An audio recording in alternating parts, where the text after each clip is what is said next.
It's been about a week since we have looked into anything in Antarctica, and in today's video I would like to share with you some things that I have found up here in the what they call Antarctic Peninsula. It's the area that we have referred to as the 12 o'clock region near Argentina. I'm going to zoom in here, and it's kind of a tiny region. It's hard to see. On the British topographical map here, it makes kind of an S, and after the first curve right here, there is a little spit of land that comes out, and there's a bay it creates right here. This is where I have found these structures. Now over here at Google Earth Pro, you have to be in the 2012 historical layer.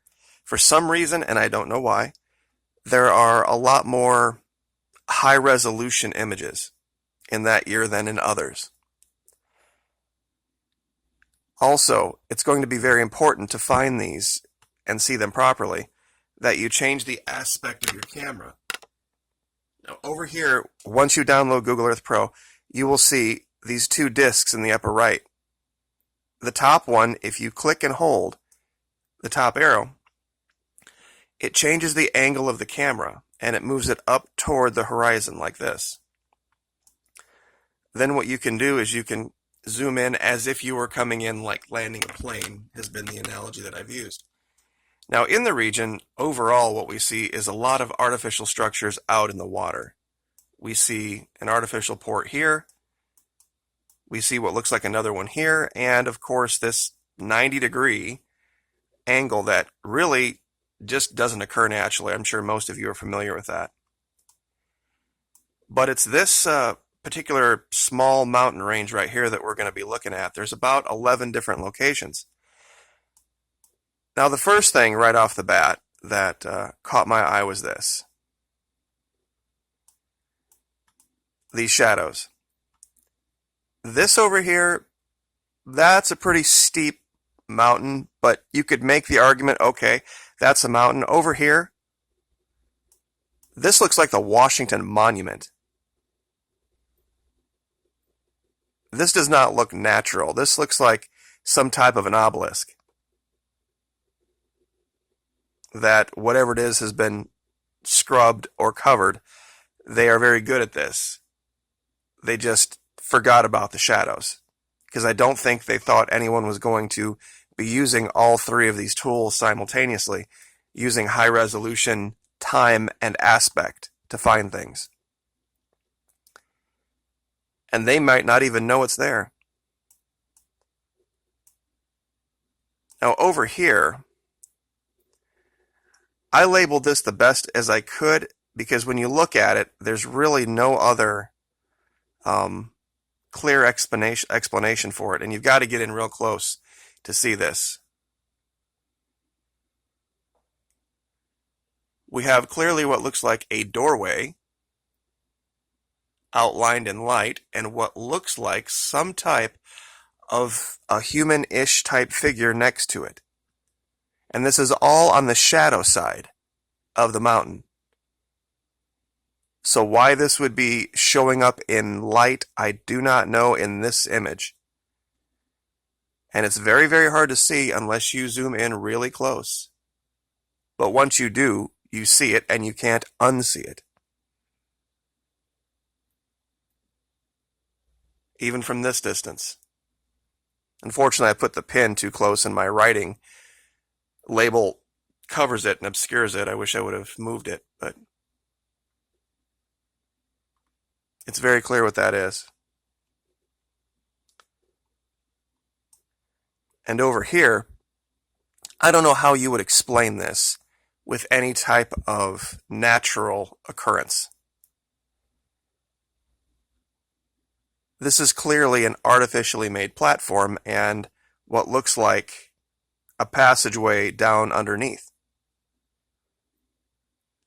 I mean, this is just too perfect. The shape of it.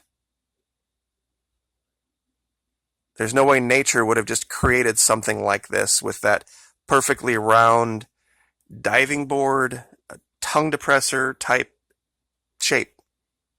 I'm sure you guys can probably think of a lot better descriptions than that, but those are the first two things that come to mind.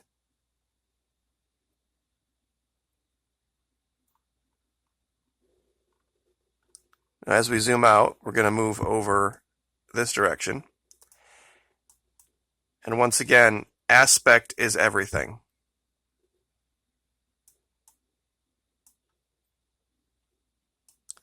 On this side, and we're going to basically just be moving clockwise around this, what's basically looks like 2 or 3 mountains.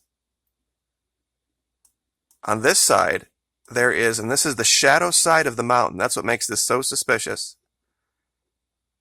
There is clearly an artificial light source from here, coming out this direction. Because all this is dark all the way around it, and then for some reason, this part here is bathed in light. And you can see over here, you know, this is the natural light. This looks very, very different. And like I said, I'll give you all of these locations. You can go to Google Earth Pro for yourself, and you can look at this stuff for yourself. I haven't photoshopped anything. I haven't artificially created anything. You can find this stuff for yourself. It's all there. There's also, as we move around here, you're going to see this, what looks like gold or copper coming through the snow. I can't tell which.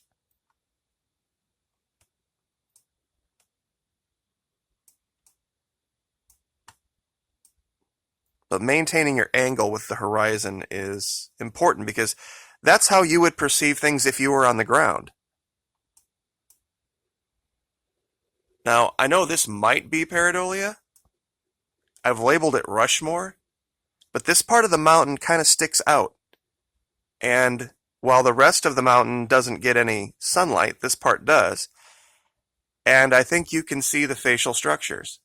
You have a beard, a mouth, a nose, an eye, a forehead. I mean, it's 5 different structures that all kind of correlate.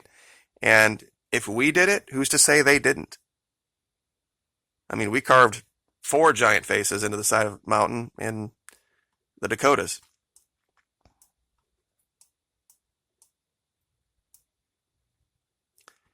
But we're going to try to maintain aspect here as we go around. And, you know, funny thing, at Rushmore, there are entrances in the sides and the back to get into those faces that we've carved, and here is a giant cave entrance. So this just might be evidence for that. That there was something going on in here where they were able to carve this. Maybe up here there's something that's still hidden in shadow we haven't seen. And once again, more of this, what looks like gold and ruby, and there's something purple over here. Now, I had made the analogy in another video talking about dogs, and when they dig under a fence, what a pitch field looks like. And we have another one of those here. Just out of nowhere, we can see this massive pitch field, and another one of these tower-shaped, out-of-place shadows that just doesn't look natural, doesn't look like that would be something you would see, and you don't see any evidence for a structure to correlate with it.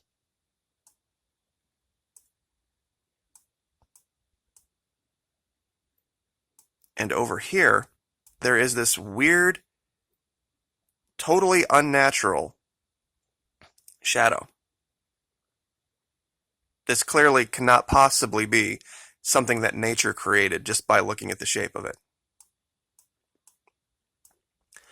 And we have an entrance near this that is, we can see a 90-degree angle for. And we know those don't occur in nature. So any one of these events right here that I've just described by itself probably isn't evidence of anything. But when you look at all 4 of them together as a whole, it's definitely evidence of something.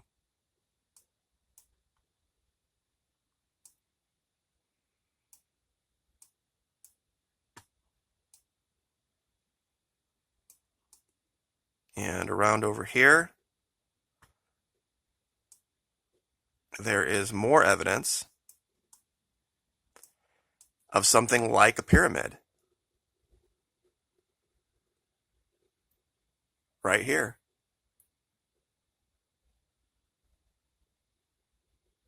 And more of this, whether it's copper, whether it's gold, whatever it is, I'm not sure, but it's coming through the snow and the camera is picking it up. The satellite camera, that is.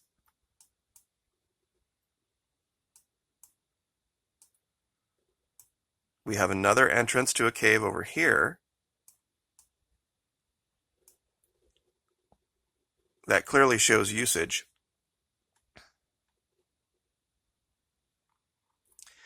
And I think we might have, let's see, two more things. Another underground artificial light source. Let me get the camera right.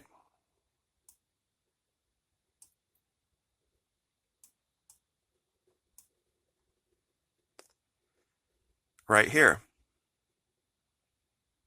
Once again, this entire side of the mountain is cast in shadow, and there's something right here that is bathing this part of the mountain in light. And what doesn't look, and of course it looks like it might be leaking out here as well, whatever this is. You can see a different part of it right here that shows something that might be interfering with it. That shows clearly the light source is not the sun. It's not coming from the things that are causing this shadow. And I think the last thing we have here is these entrances. What might be three. One here, here, and up here. The way this is carved out, and when you put it in context of everything else just in this very tiny area, I think we can see evidence that there is life. There is something going on here, and it doesn't look like modern man, because we've seen modern man operate in Antarctica. We've seen the buildings, we've seen the trails. This is very, very different. So anyway, we're at 12.5 minutes. That's usually about as long as I like to go. But like I said, I will put all of the coordinates down in the description. Google Earth Pro 2012. Make sure your aspect layer is right, and you'll be able to see this for yourself. Have a great weekend. Like, share, subscribe, and we'll see you next time.